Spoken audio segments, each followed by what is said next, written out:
parler de la violence. Alors, c'est clairement, bon, moi, en ce moment, j'aime beaucoup traiter des sujets d'actualité parce que je trouve qu'on vit un temps très particulier.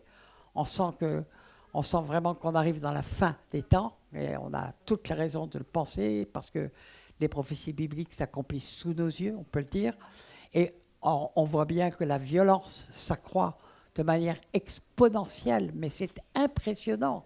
Ça va à une vitesse et il faut s'attendre à ce que ça continue à croître.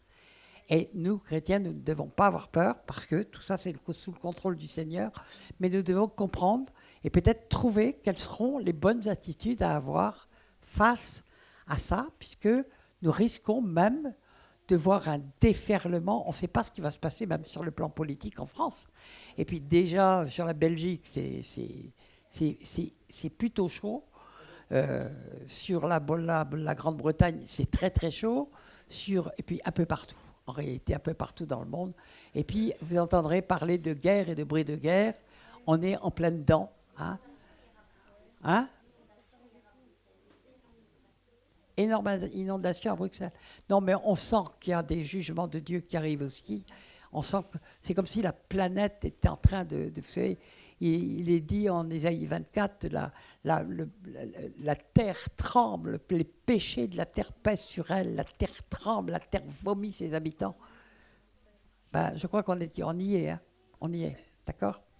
Alors, on va essayer de décoder, parce qu'il y a beaucoup à dire sur le sujet, mais déjà, je voudrais rappeler ce qui est dit dans la parole, c'est qu'il n'y a rien de nouveau sous le soleil.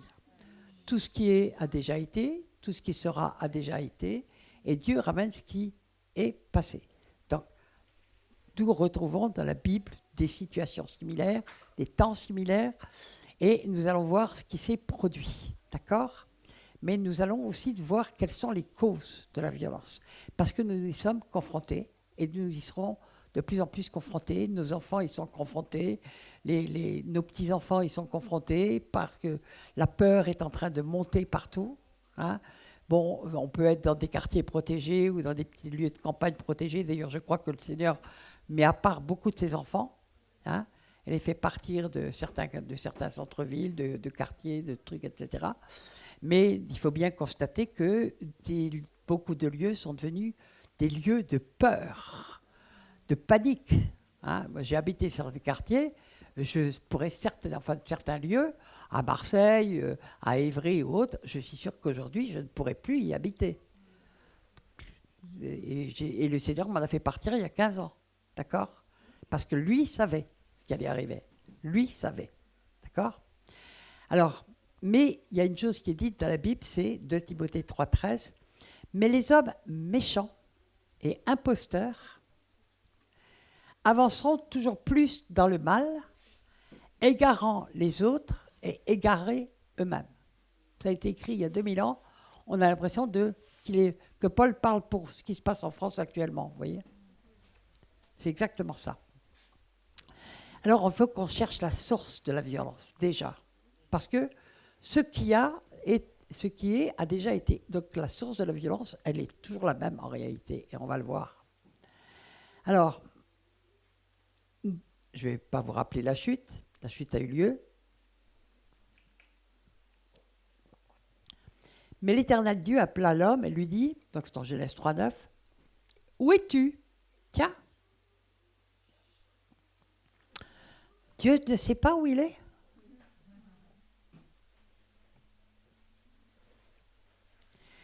Mais Dieu veut qu'il dise pourquoi il s'est caché. « J'ai entendu ta voix dans le jardin et j'ai eu peur. » Jusqu'alors, attendez, qui n'a pas envie d'entendre la voix de Dieu ? Parce que c'est une voix merveilleuse. Dieu est amour. Dieu est amour, oui, Dieu peut parler sévèrement, mais Dieu est amour. Donc, pourquoi tout d'un coup, alors qu'il était dans la lumière, dans l'amour de Dieu, qui baignait dedans, qu'il n'était même pas, pouvait pas être sujet ni aux maladies, ni à la mort, ni rien du tout d'un coup, il a peur. Donc, pourquoi ? Parce qu'il a péché et qu'il s'est rebellé contre Dieu. D'accord ? J'ai entendu dans ta voix dans le jardin. J'ai eu peur parce que je suis nu.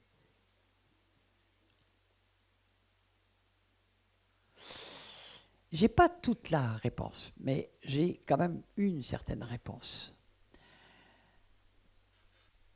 Avant la chute, Adam avait un corps de gloire. Clairement. Celui qu'on va retrouver quand on repartira avec le Seigneur, si on repart avec le Seigneur, au-devant du Seigneur. On partira avec un corps de gloire et on reviendra avec un corps de gloire. Amen. Et donc qui ne sera pas sujet ni aux maladies, mais qui sera quand même sujet encore à la mort durant le millénium. D'accord ? Ce ne sera pas tout à fait notre corps définitif. D'accord ? Je suis nu. Alors, quand on dit je suis nu, on se sent honteux. On se sent sale. Et puis on a l'impression que tout le monde voit. Ben oui, Dieu voit tout. Il ne peut pas se cacher. C'est pour ça qu'il est allé se cacher. C'est parce qu'il se sentait... Bon. Et je me suis caché. Donc il est allé se cacher. Cacher, d'ailleurs, ça veut dire occulte. Le mot occulte et caché, ça va de pair. Il va, à partir de là, chercher d'autres solutions que Dieu. Bon. Mais la réponse suivante est très intéressante. Mais l'Éternel Dieu appela l'homme... Attends, ça je l'ai dit. Et l'Éternel dit, qui t'a appris que tu es nu ? Est-ce que tu as mangé de l'arbre dont je t'avais défendu de manger ? Pourquoi est-ce que Dieu pose cette question ? Quand Dieu pose une question, c'est toujours pour donner à l'homme la chance de répondre par la vérité ou de ne pas répondre par la vérité ou de piéger. Et nous allons voir quelle est la réponse et qui a entraîné le jugement de Dieu. Donc, déjà, à la chute, il a été séparé de Dieu. Et il s'est séparé, il s'est caché. D'accord ? C'est ce que font tout le monde. Hein. C'est ce que nous dit Jean 1, la lumière est venue dans le monde, mais mais les ténèbres ne l'ont pas reçue. Et puis en Jean 3, il nous est dit, parce que leurs œuvres étaient mauvaises. Donc quand les œuvres sont mauvaises, eh ben, on a tendance à aller se cacher de Dieu. Ok ? Bon. Et l'homme répondit. Alors moi je trouve cette réponse, déjà, il y a un début énorme de la dégringolade de la violence dans le monde. Il aurait dû répondre « J'ai péché ». N'oublions pas en plus que quand Dieu avait donné cet interdit de manger de l'arbre, Ève n'était même pas créée. Donc Adam était chargé de garder la parole de Dieu et de la restituer telle que à Ève.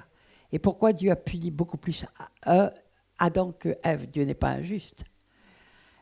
Il l'a puni beaucoup plus parce qu'il est clair, quand on voit ce qu'Ève a répondu au serpent, que la parole de Dieu avait déjà été transformée et arrangée par Satan.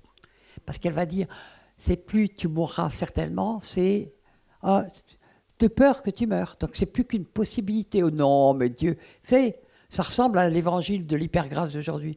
Mais non, Dieu est bon. Mais non, ça n'arrivera pas. Mais non, Dieu ne fera pas ce qu'il a dit.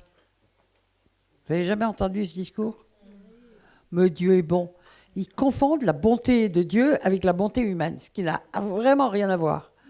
La bonté humaine, elle est faite... Bon, je ne vais pas en parler partout, mais il y a tellement de choses à dire. Ok, mais on va en parler quand même un peu. Et qu'est-ce qu'il répondit ? La femme que tu as mise auprès de moi m'a donné de l'arbre et j'en ai mangé. Donc qu'est-ce que Satan dit à Dieu ? C'est pas de ma faute, c'est de la faute de la bonne femme. Et comme c'est toi qui l'as mis, c'est ta faute à toi. Tu m'en aurais donné une autre, ça ne me serait jamais arrivé. C'est ça que je suis en train de dire. Donc il est en train de se donner une bonne excuse pour avoir péché, c'est de la faute de Dieu. Si vous regardez bien, c'est exactement comment nous avons tous réagi quand on était païens. Et aujourd'hui, les gens, quand ils chutent, quand ils font des choses graves, s'ils ne sont pas chrétiens, ils sont incapables de se repentir, et c'est jamais de leur faute, il y a toujours des excuses. On en arrive maintenant même à inverser tellement que c'est les innocents qui sont coupables, les coupables qui sont innocents, que ce sont les victimes qui sont traitées en coupables et les coupables traités en innocents. Non mais on est arrivé vraiment à la fin d'un cycle, hein, ok ? Mais bon, c'est quand même dramatique. Déjà, au lieu de répondre en disant « Oui, c'est moi le responsable, c'est moi qui ai péché », je pouvais dire non, et de toute façon, je devais protéger. Il était auprès d'Ève, donc il pouvait l'empêcher de faire. Hein, il ne l'a pas empêché en disant « C'est elle qui va prendre la responsabilité, puis moi, je vais en profiter. » D'accord ? Donc c'était lui le plus coupable, et de très loin. D'accord ? Et donc tout de suite, il se défausse sur Ève, et en disant, c'est toi qui me l'as donné. Bon, donc c'est ta faute. Puis Dieu dit à la femme, pourquoi as-tu fait cela ? La femme aurait pu répondre en disant, moi je ne savais pas que c'était si grave que ça. Satan, Adam, mon mari, me l'a caché. Elle aurait pu dire ça, mais elle a peut-être eu peur de prendre des coups. Parce qu'il était plus costaud qu'elle. Elle était juste sortie de la côte, il ne faut pas oublier. Et donc, elle va mettre le faute, elle dit « Mais c'est pas moi, c'est le serpent !» Donc, défaussée aussi. Mais elle était aussi coupable. Clairement, elle était aussi coupable, d'ailleurs, puisqu'il y a eu des sanctions de Dieu. Dieu ne punit pas volontiers, jamais. Et quand il y a des sanctions particulièrement graves, il est quand même écrit « C'est par un seul homme que la mort est rentrée dans le monde. » D'accord ? Par un seul homme. Ok. Alors, on voit déjà les débuts de ce qui va permettre la violence de rentrer, la déresponsabilisation. C'est pas de ma faute, c'est de la faute de l'autre. C'est pas ma faute à moi, c'est jamais ma faute. Et ça, c'est peut-être un discours qu'on connaît par cœur, qu'on entend partout, tout le temps autour de nous, et qu'on a peut-être pratiqué aussi avec beaucoup de célérité et en nous pensant juste. Il faut reconnaître que c'est pas ma faute. Non, mais moi, j'ai rien fait, ça commence dès les petits-enfants. C'est pas moi. J'ai le visage couvert de confiture. Et la maman dit, t'as mangé de la confiture ? Non, j'ai pas mangé de la confiture. Non, c'est pas moi. C'est ta faute du pot de confiture. D'ailleurs, il était là. Pourquoi il était là ? Bon. Ça commence très tôt. Ceux qui ont des petits-enfants vont peut-être me dire qu'ils vivent ça aussi. Oui, d'accord, ok. Donc, c'est inhérent à la nature adamique. Je voudrais rappeler quelque chose parce qu'il y a une grande confusion de ce côté-là. L'homme, Adam, le premier Adam, a été créé à l'image de Dieu. C'est écrit, d'accord. Mais toute la descendance d'Adam après la chute, si vous lisez Genèse 5, c'est que Adam fit les hommes à sa ressemblance. Quand Dieu fit l'homme, il le fit à sa ressemblance. Quand Adam fit l'homme, il donne les hommes, il le fit à sa ressemblance, selon son image. Et il n'y a pas longtemps, dans un séminaire, j'ai eu une révélation tout d'un coup pendant que je parlais, et je disais, mais quand on fait une généalogie, vous voyez des généalogies dans la Bible, hein, fils de, plus ou moins longues. Mais pour Jésus, il y en a une en Matthieu, il y en a une en Luc. L'une fait 62 noms, l'autre 77 noms. C'est simplement qu'elles ne sont pas calculées par les mêmes biais. L'une, c'est par la lignée Joseph, l'autre, c'est spirituel en réalité, et l'autre, c'est par la lignée de Marie. D'accord ? Mais ça se termine par fils d'Adam, fils de Dieu. Et nous, notre généalogie, tant qu'on n'est pas redevenu fils de Dieu par la foi en Jésus-Christ, eh bien, ça s'arrête à fils d'Adam. Vous comprenez ce que je veux dire ? Fils d'Adam, fait à l'image d'Adam. Donc d'Adam, qui est pécheur, d'Adam, chuteur, déjà menteur, déjà lâche, déjà déresponsable. Donc, nous avons été faits à son image et ça ne s'est pas amélioré avec le temps. D'accord ? On va le voir. Alors, dans le couple, nous voyons que déjà, c'est plus Adam qui s'est créé, voilà celle qui est chair de ma chair, os de mes os, etc., etc. C'est plus du tout ça. Ça va être la femme que tu as mise. Non, mais regardons bien parce que nous allons voir que la violence commence par le mépris de la femme. Vous savez, j'ai réalisé ça en préparant ce message. Hein. Que toutes les scènes après qu'on va voir, on va voir tout de suite ça. Parce que du coup, ça va être, l'homme ne va plus être un protecteur du plus faible, mais va être un prédateur des plus faibles. D'accord ? Et se servir des plus faibles. D'accord ? Et ils sont chassés d'Éden. D'accord ? Et Genèse 4.1, Adam connut Ève. Bah oui, il n'y avait pas beaucoup d'autres époux, hein, tout de même. Normalement. Adam connut Ève, sa femme, elle conçut et enfanta Caïn, et elle dit, j'ai formé. Waouh. Est-ce que c'est une femme qui forme un enfant dans son ventre? C'est Dieu, psaume 139, je t'ai formé. Donc, j'ai formé. Donc, elle évacue Dieu, en grande partie. Elle ne va même pas parler d'Adam. C'est devenu, tout d'un coup, c'est devenu, comment est-ce qu'on appelle ça, un géniteur. Il est devenu juste le géniteur, il n'a plus aucune importance. Il y a eu des conséquences sur Caïn, je crois. Et elle a dit, j'ai formé un homme avec l'aide de l'Éternel. Donc, heureusement, Dieu il m'a un peu aidé, mais c'est quand même moi qui ai fait le principal. Ça veut dire que dans la femme, il est rentré une acrimonie, une colère contre l'homme. Et aujourd'hui, on retrouve encore ça, bien sûr. Il y a une cœur, souvent de la colère. Elle est à la fois attirée, puisque le Seigneur dit ça va être le jugement que l'on connaît, hein, qui s'est passé avant. Tes désirs se porteront vers ton mari, mais il dominera sur toi. Donc elle a une attente naturelle, mais en même temps, elle va être, la plupart du temps, je ne dis pas la plupart du temps, mais souvent, elle va être déçue parce que l'homme, et c'est un homme pécheur, c'est plus... Il y a vraiment des hommes qui sont super, mais je ne sais pas pourquoi, ils ont toujours été pris par d'autres que moi.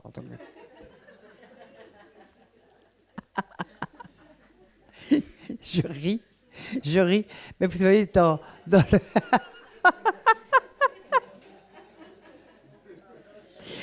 Non, mais depuis le temps que je suis dans les assemblées, des assemblées de chrétiens, je me suis quand même aperçu que d'une manière générale, il y avait quand même plus de femmes que d'hommes, et il y avait beaucoup de femmes célibataires. Alors quand il y a un homme célibataire qui se promène, le pauvre, il faut vraiment qu'il se mette vraiment des carapaces de tous les côtés. Et si c'est un homme bien, c'est toujours les femmes disent, quand même, oh là là, pourquoi il n'y en a pas un comme ça pour moi? Je mens? D'accord. Vous écoutez, messieurs? Ok. Alors, on connaît la suite. Caïn, il est écrit que tous les deux, finalement, Caïn, Abel, bon, il y a Abel ensuite qui naît, mais quand Abel tous les deux cherchent à retrouver la communion avec Dieu. Dès le départ, ils cherchent à retrouver la communion avec Dieu, mais cette communion est coupée, cette communion est cassée. Et donc, il y a un énorme creux, c'est pas moi qui l'ai dit, il y a un évangéliste qui a dit, il y a dans le cœur de l'homme un énorme creux en forme de Dieu. Un énorme creux en forme de Dieu, oui, il y a un vide énorme. Donc on cherche Dieu. On dit c'est pas possible qu'il n'y ait pas un créateur, il n'y a qu'à regarder tout ce qui se passe autour de nous.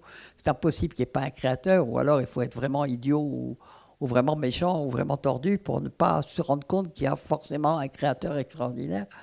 Et donc ils cherchent à retrouver cette communion perdue, puis ils ont dû entendre parler par Ève et par Adam qu'ils avaient connu Dieu, d'accord? Et donc ils cherchent à retrouver cette communion. Et qu'est-ce qui va se passer? Il va se passer quelque chose qu'on retrouve tout le temps, encore aujourd'hui. Il y a ceux qui pensent qu'ils doivent mériter leur salut, et ça a fondé je ne sais pas combien de religions, y compris dans le christianisme. Il y a beaucoup de gens qui pensent qu'ils doivent mériter leur salut, Et donc, ils vont faire des œuvres pour montrer à Dieu que, hein, et c'est le cas de Caïn, qui ne comprend rien, qui ne sait pas qui est Dieu, qui ne comprend pas, mais Dieu, il ne s'explique pas. Tout d'un coup, on se rend compte que, bon. Et donc, il va chercher, et n'oubliez pas que la terre avait été maudite à ce moment-là. Donc, elle ne fournissait que des ronces et des épines. Donc, pour que Ésaü puisse apporter sur l'autel qu'il a dressé une offrande de légumes, de fruits, etc., il avait dû faire un travail de dingue. Et Abel, il se dresse à l'autel, et il ne fait pas de travail, il prend ce que Dieu a créé, il prend un agneau. Et il est dit dans Hébreu que son offrande parle encore. Il avait compris que rien de ce qu'il pouvait faire ne pouvait lui mériter de retrouver Dieu.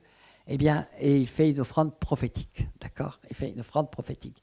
Et il est écrit, Dieu jeta un regard favorable sur Abel et sur son offrande, mais il jeta un regard désagréable, un regard défavorable, sur Caïn et sur son offrande. Et ce qui va se passer, c'est parce qu'une des plus grandes méchancetés qu'on peut rencontrer dans le monde, violence, etc., et qui a donné le plus de guerres, de violences, etc., c'est l'esprit religieux. C'est l'esprit religieux qui est un esprit terrible, qui est un esprit méchant, qui est un esprit tueur. Eh bien, cet esprit religieux, il ne comprend pas, et on va le retrouver avec Ésaü et Jacob, on le retrouve à plusieurs reprises, comme ça, dans les Écritures, on le retrouve avec Ismaël, on le retrouve, etc. Ils ne comprennent pas que quelqu'un qui n'a pas fait les efforts et fourni les efforts que lui, Caïn, a fait, puisse recevoir un regard favorable de Dieu sur lui et sur son offrande. Il ne comprend pas. L'esprit religieux ne comprend pas. Et donc, il nous est dit que c'est par jalousie qu'il a tué. Mais dites donc, contre qui est-il vraiment en colère ? Contre Dieu. On est d'accord ? On va retrouver la colère contre Dieu qu'on a trouvée chez Adam. Encore ? Ok ? Et nous voyons la suite. Caïn se jeta sur son frère et le tua. Bon, je ne vais pas rentrer dans tous les détails là-dessus. Mais c'est donc c'est quelque chose qui est vraiment complètement dans le monde. Il faut toujours penser qu'il y a très souvent la religion derrière la violence. Pas toujours, mais en tout cas, souvent les fondements les plus violents, c'est les fondements religieux.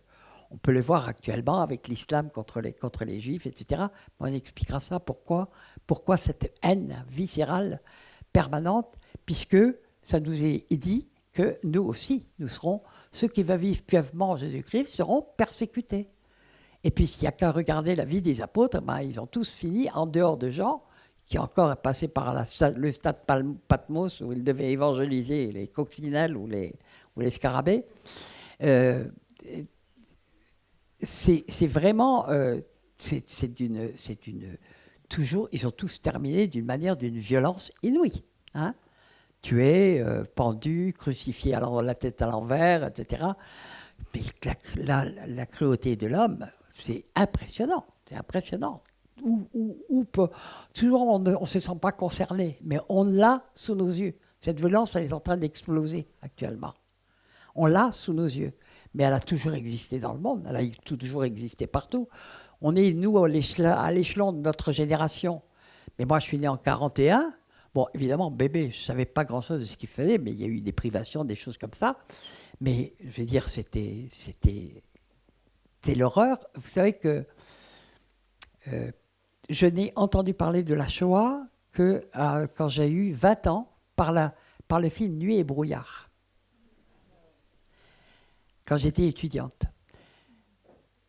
On ne parlait pas de ça. Donc, on était totalement ignorant de ce qu'avait fait l'Allemagne, mais de ce qu'avait fait la France aussi, la France de Vichy, donc, qui avait livré vraiment femmes et enfants que les Allemands ne demandaient même pas aux nazis. Donc, une cruauté sans nom. Cruauté sans nom. Bon. Et puis, ils ne cherchaient pas trop à savoir ce qu'ils devenaient. Pourtant, ils voyaient bien que personne ne revenait. D'accord ? Puis, ils l'ont su après la guerre. Pas eu de repentance. Il n'y en a pas eu. Il n'y a que l'Église qui s'est parfois repentie. D'accord? Alors, Jean 15, 18, 19 nous dit, si le monde vous hait, nous allons comprendre pourquoi le monde nous hait. Parce que c'est exactement pour les mêmes raisons ils haïssent le peuple juif. D'accord? Sachez qu'il m'a haï avant vous. Si vous étiez du monde, le monde vous aimerait parce qu'il aime ce qu'il est, il aime ce qui est à lui. Mais parce que vous n'êtes pas du monde et que je vous ai choisi du milieu du monde, à cause de cela, le monde vous hait. Jean 17, 14, ne vous étonnez pas, frères, si le monde vous hait. Je leur ai donné ta parole et le monde les a haïs parce qu'ils ne sont pas du monde comme je ne suis pas du monde. Vous comprenez que nous sommes étrangers et voyageurs sur terre si nous sommes vraiment des enfants de Dieu. Donc nous suscitons la guerre. Nous voulons que la paix, mais nous suscitons la guerre. Quand on arrive au milieu des ténèbres, nous suscitons la guerre. Parce que les ténèbres ne veulent pas de la lumière. Si nous sommes vraiment des enfants de Dieu, d'accord? Mais nous suscitons la guerre, c'est tout, d'accord? Tout simplement parce que nous pouvons apporter la vérité, la lumière, et nous sommes censés être des lumières dans le monde. Cyril l'a rappelé ce matin, le sel de la terre. Le sel enlève la corruption. Est-ce que l'Église est dans son mandat? Est-ce qu'elle enlève la corruption de la terre maintenant? Non. Les événements qui vont arriver, c'est pour que l'Église se réveille, que Dieu lève sa moisson, mais lève une nouvelle Église pour que la lumière rentre là où elle doit rentrer. Amen. Alléluia.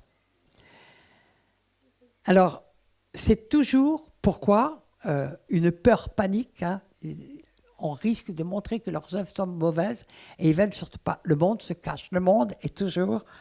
Les gens du monde ont toujours une façade, un beau paravent et énormément d'illusions sur eux-mêmes. C'est jamais rien de leur faute. Ils se pensent bons. Vous savez que même les satanistes se pensent bons.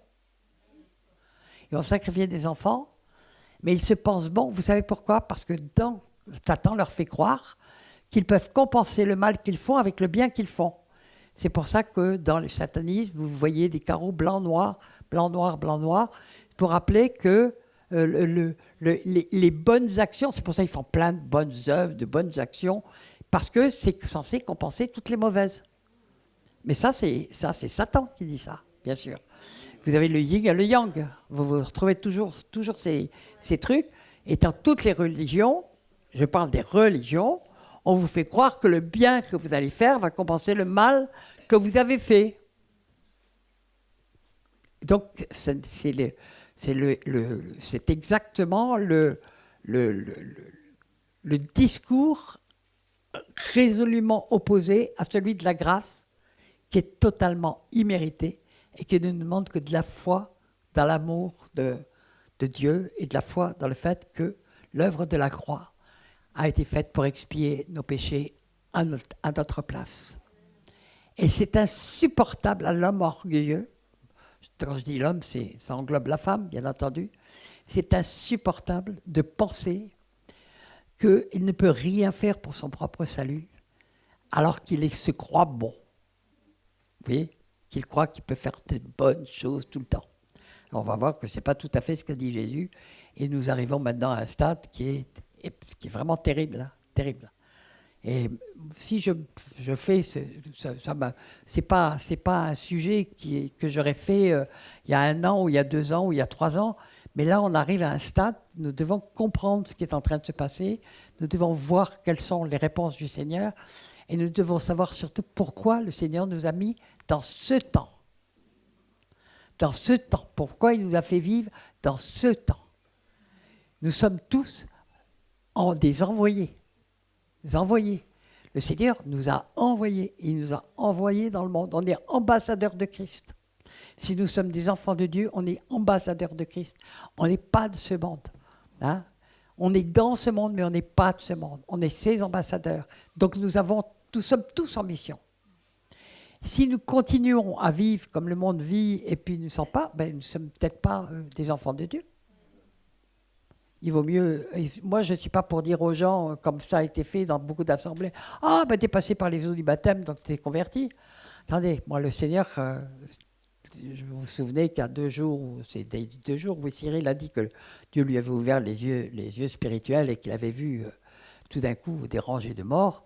Ben, moi, le Seigneur me l'a fait à 3 reprises et ça a complètement changé mon ministère parce que j'ai dit, mais Seigneur, ce qui est terrible, qu'il n'y a rien de plus terrible que des gens qui se croient sauvés, à qui on a fait croire qu'ils sont sauvés, alors qu'ils ne portent aucun des fruits d'une véritable conversion, et qu'ils ne changent pas, et pourtant ils ont bonne conscience parce qu'on leur répète dans les églises qu'ils sont sauvés. Et moi je voyais des rangées de cadavres. Waouh, très peu de vivants au milieu. Et bien à partir de là, j'avais plus qu'une idée, c'était d'amener les gens qui se pensaient sauvés, mais leur montrer, leur prouver par les fruits qu'ils ne l'étaient pas, et de les amener à une vraie conversion. On est là pour sauver les gens. On n'est pas là pour leur passer de la pommade dans le dos en disant « Ah, mais tu viens dans mon église, donc tu es sauvé, tu es un enfant de Dieu, mais tes trucs... » Et puis c'est terrible, le nombre de personnes que j'ai vues, que je croyais chrétiennes, et puis qui ne l'étaient pas, qui n'étaient pas sauvées. Et puis au bout d'un temps, ben, ils abandonnent la foi, ils abandonnent tout. Et puis ils disent, bon, Dieu fait rien pour moi. Mais tout simplement, ils ne sont pas du bon côté. Ils ne sont pas du bon côté. Amen. La différence avec un enfant de Dieu, c'est que, d'abord, il grandit. Il grandit. Il devient d'enfant, il devient fils et fille. Il peut même devenir un père dans la foi. Et puis, il va y avoir des œuvres qui vont l'accompagner, tout simplement, qui vont prouver qu'il est chrétien, tout simplement. Et puis, en général, chez un enfant de Dieu qui marche, même s'il peut avoir des défaillants, même s'il peut y avoir des temps de désert ou autre, où il part un peu dans les décors, Dieu, en général, le rattrape. Et puis, sa foi grandit. Notre foi doit grandir tout le temps, tout au long de notre vie. Amen.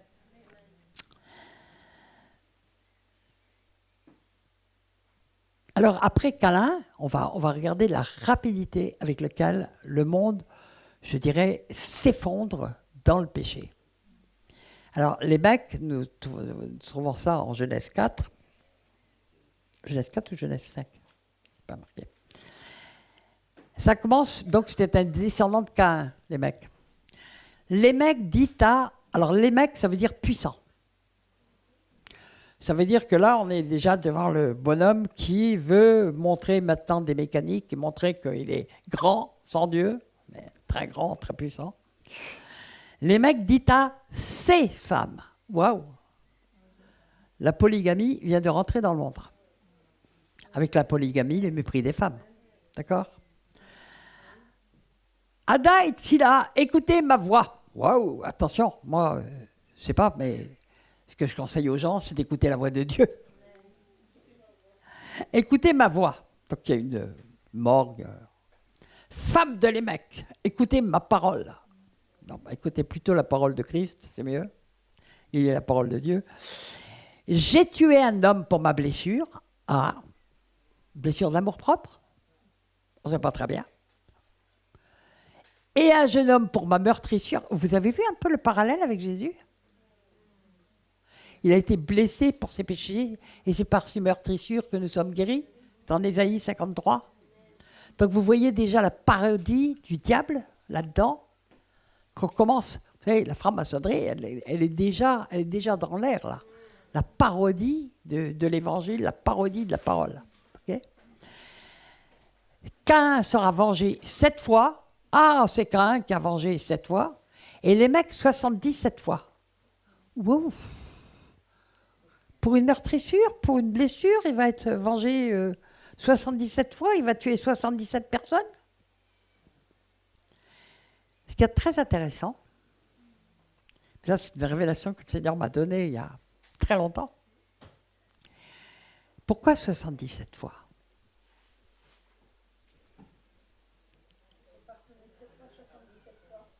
Non, mais il y a une autre réponse. Ouais. Non, 77 fois, c'est pas 3 ou 4 générations. C'est tout simplement, il annonce le nombre de générations qu'il y aura entre Dieu et Jésus. En Luc, moi je me suis donné la peine de compter les noms, il y en a 77. Donc, simplement, déjà, par ces mots-là, on pouvait commencer à savoir à quelle génération, puisque le peuple hébreu a noté toutes les générations. Moïse a noté toutes les générations depuis Adam, et depuis, bien sûr, Dieu. Il a noté toutes les générations, et puis après, toutes les générations ont été notées et consignées. Donc, quand on arrive à la 77e, comme par hasard, c'est Jésus. Amen. C'est intéressant, non? Je vous livre là une révélation que le Seigneur m'a donnée il y a presque 30 ans, et j'ai dit, mais quand je suis tombé devant, j'ai dit, mais Seigneur, et pourquoi? Donc, ça veut dire que la méchanceté allait régner sur terre sans contrôle jusqu'à l'apparition de Jésus, qui allait changer, bouleverser le monde. Et après, les apôtres aussi, 11 bons hommes qui vont bouleverser le monde, 12 avec Paul, ok? D'accord. Alors, nous savons, je vais lire Genèse 5, Genèse 6, 5. Donc, on voit que dès le départ, il y a une espèce de montée en puissance de la violence et de la méchanceté. Le meurtre est à la 2e génération. À la 7e génération, c'est les mecs. Il est prêt à en tuer 77. Il en a tué un jeune homme et un homme pour une blessure, on ne sait même pas laquelle, pour une meurtrissure, on ne sait pas laquelle. En tout cas, il a le temps quand même d'être bigame et d'être puissant, puisque c'est son nom, puissant. Genèse 6, 5. Et là, je vais vous demander de prendre un temps de réflexion, parce que nous connaissons la bonté de Dieu. L'Éternel vit que la méchanceté, alors c'est l'union béliale, donc ça donne le degré de cruauté, férocité de l'homme, vit que la cruauté, la méchanceté, la férocité des hommes était grande sur la terre et que toutes les pensées de leur cœur se portaient chaque jour uniquement vers le mal.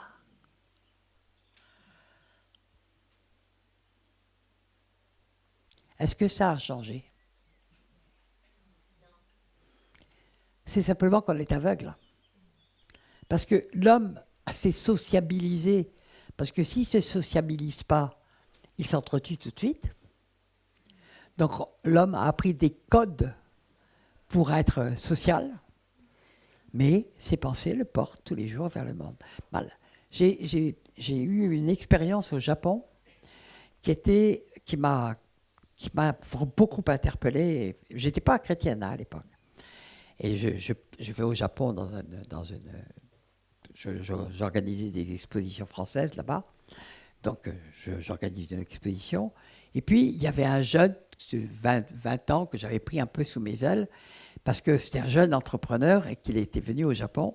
Et donc, il était un peu sous mes ailes. Et un soir, je vais le chercher à son hôtel pour qu'on aille dans un restaurant. On devait rejoindre des personnes. Et puis, je rentre dans le hall de son hôtel. Et puis, bon, vous savez, baragouine anglais. Donc, je demande au gars, est-ce que vous pouvez m'appeler un tel? Et il dit, tout riant jusqu'aux oreilles, comme on fait au Japon. Non, mais j'insiste là-dessus, pas pour que vous riez. Parce qu'il y a des choses que je savais sur le Japon, mais là, je l'ai compris, vraiment dans son ampleur. Oui, madame, du politesse raffinée. Et il appelle la personne. Donc le jeune, et puis qui descend, et puis il lui dit, s'il vous plaît, il lui demande de l'argent en yens, il veut échanger de l'argent, et le gars lui dit, donnez-moi votre passeport. Et le jeune lui dit, mais je vous ai donné mon passeport hier. Oui, monsieur, bien monsieur, mais il faut que vous me donniez votre passeport. Mon jeune, un peu bouillant, dit, je vous ai donné mon passeport hier. Là, pour le moment, il est dans ma chambre. Oui, monsieur, bien monsieur, mais il faut que vous me donniez vos passeports. Le jeune, il explose. Ah, mais je vous ai donné mon passeport hier, mais c'est quoi, etc. sourire jusqu'aux oreilles.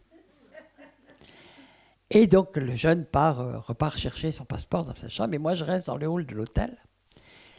Et puis j'assiste à une scène extraordinaire. Ce Japonais qui était là, on va dire oui, messieurs, la scène avait duré presque un quart d'heure, hein, qui était comme ça, polissé, vraiment. Dès que le jeune, moi je ne comptais pas, j'étais une femme. Non mais c'est la vérité, c'est la vérité. Parce que toutes ces civilisations, la femme ne compte pas, elle a le droit juste de s'écrabouiller, hein, point final. Et dès que le jeune a disparu, je vois ce gars qui était tellement poli, charmant, polissé, souriant, etc. Il se met à pousser un hurlement, il se jette par terre, il hurlait d'une colère monstrueuse. Et là, j'ai compris ce qu'était le véritable tempérament japonais. D'un côté, une politesse hyper raffinée, comme dans aucun pays du monde, parce qu'ils sont entassés les uns contre les autres. Et quand il y a des explosions de violence au Japon, c'est tellement meurtrier qu'ils ont appris à faire un code, mais un code de civilisation comme aucun pays au monde n'en a. Mais c'est parce qu'ils sont particulièrement violents et guerriers. Donc, quand il y a des explosions au Japon, c'est d'une violence inouïe. Mais c'est le pays le plus raffiné, le plus poli du monde. Ça veut dire que plus les gens sont violents, plus la civilisation doit être raffinée pour qu'on puisse ne pas s'entretuer. Bon, il y a des pays où ils s'entretuent de toute façon, d'accord ? Donc c'est très intéressant. Donc, en fait, il va bien falloir admettre que le cœur de l'homme est mauvais. Point final. Il est mauvais. Il est méchant. Et on va voir que Jésus l'a dit, d'accord ? Aux Juifs, à son peuple, d'accord ? Alors, l'Éternel, donc je reprends, l'Éternel vit que la méchanceté des hommes était grande sur la terre et que toutes les pensées de leur cœur se portaient chaque jour uniquement vers le mal. L'Éternel se repentit d'avoir fait l'homme sur terre.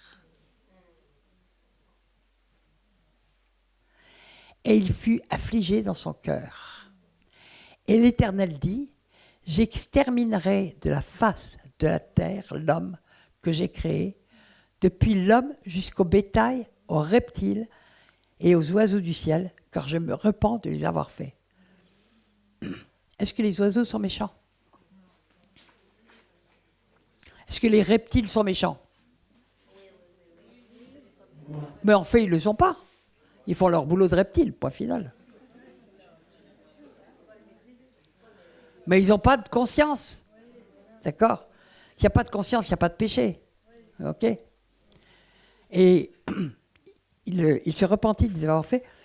Même les oiseaux du ciel, attendez, ils n'ont pas de conscience non plus, mais le péché de l'homme a pollué toute la création. Toute la création a été polluée. Et toute la création a été condamnée à mort. Les plantes meurent, les animaux meurent, souffrent, ont des blessures. C'est la faute de l'homme, du péché de l'homme. Donc voilà, normalement, et nous voyons le déluge. Donc Dieu veut noyer toute sa création. Mais Dieu est extraordinaire. Il suffit d'un juste pour que Dieu change ses plans. Et j'ai parlé des intercesseurs il y a quelque temps, et j'en ai souvent parlé, mais il cherche un intercesseur, il cherche un homme qui se tienne en faveur sur la brèche, etc.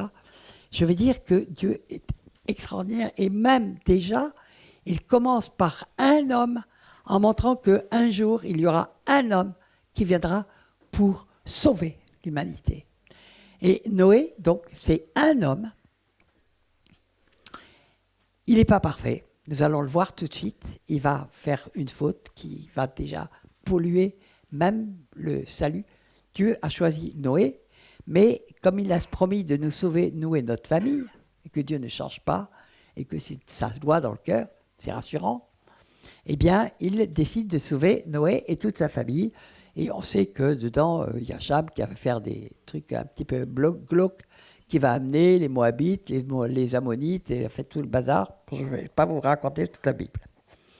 Mais il y a une chose qui est très intéressante dans cette... quand Noé veut descendre de l'arche, donc Dieu décide de sauver Noé et sa famille, donc de refaire une humanité à partir de lui. Et alors, voilà, Genèse 8, 15. Alors Dieu parla à Noé en disant, sors de l'arche, écoutez bien ce que Dieu dit, toi et ta femme, tes fils et les femmes de tes fils avec toi. Dieu a mis un ordre, hein.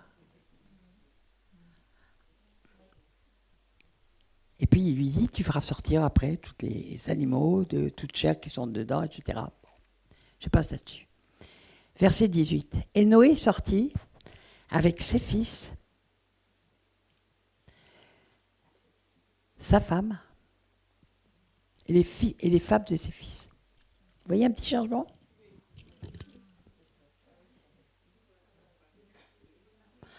Il a mis les femmes après les fils. Donc il y a déjà encore de nouveau ce ferment.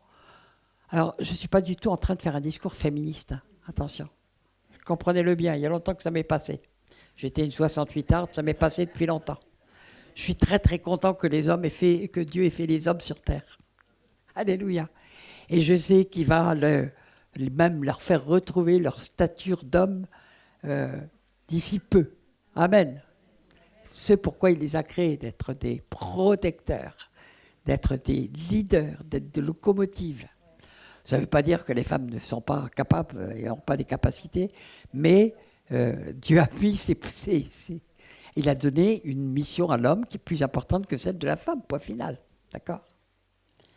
Et il lui a donné les capacités, les compétences pour ce faire. Mais nous voyons qu'il met la femme au même rang que l'homme. Tu sortiras, toi et ta femme. Et l'homme, lui, de nouveau, il sort lui et ses fils, et puis les femmes et les femmes des fils viennent derrière.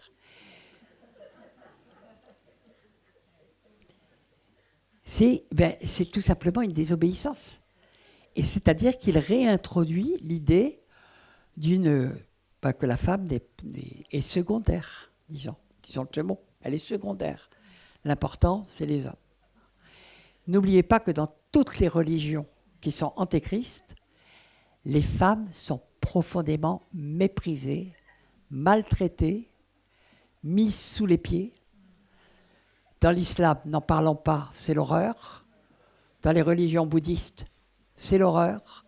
Elles doivent se soumettre, elles ne peuvent faire... mais c'est une vérité, hein. Donc, dans la civilisation, Dieu a permis aussi une restauration de la position de la femme, qui doit vraiment être un vis-à-vis de l'homme, complémentaire, mais pas égal. On n'a pas à faire de la compète entre femmes et hommes.